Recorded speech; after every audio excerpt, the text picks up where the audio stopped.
The bitter rivalry had its roots in the years of the First World War, when the competing ideas of communism and liberal democracy first came into conflict. Beginning in 1914, World War I consumed Europe in killing and destruction. For the Western powers, the war was hell. For the Russian army, it was pure hell, 20 times over.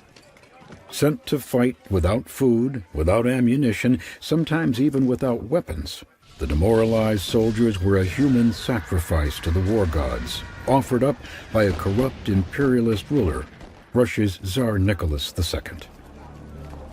At home, the Tsar urged his subjects to work harder, eat less, support the doomed war effort. By 1917, the Russian people were tired of the war, tired of starving, and tired of their Tsar. In February of that year, a public demonstration for a higher bread ration escalated into a popular rebellion. Tsar Nicholas was overthrown and imprisoned. A new government came to power. They promised democratic elections, new freedoms, equal rights for women. A revolution belongs to the people. I propose to defend it against any attack, whether from the left or from the right. Russia's flirt with democracy would be short-lived. In Switzerland, an exiled Russian named Vladimir Lenin was planning his own revolution, based on the writings of the German philosopher Karl Marx. Living in 19th century England, Marx witnessed firsthand the growing disparity between the rich and the poor. He predicted that the inequities of the capitalist system would inspire a spontaneous revolution of the modern working class, the proletariat. Capitalism would be replaced by a system of social and economic equality called communism.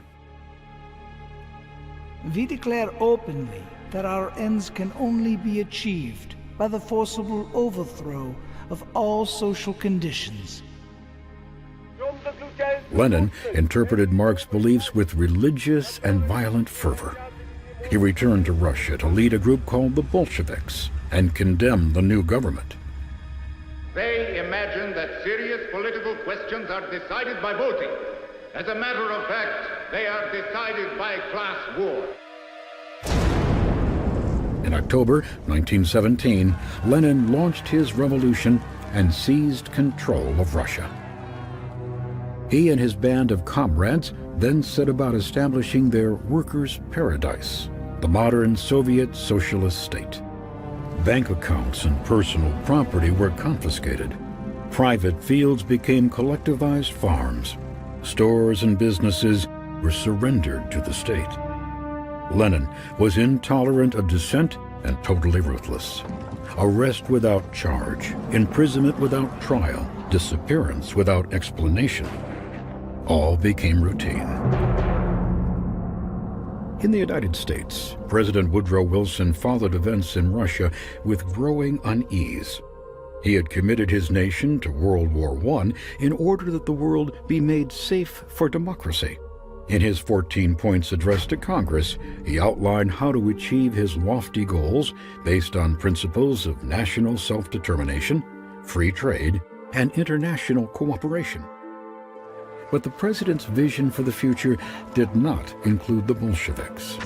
Instead, when civil war broke out in Russia in 1919, Wilson sent troops to fight against Lenin's government. And in England, a young Winston Churchill urged swift action.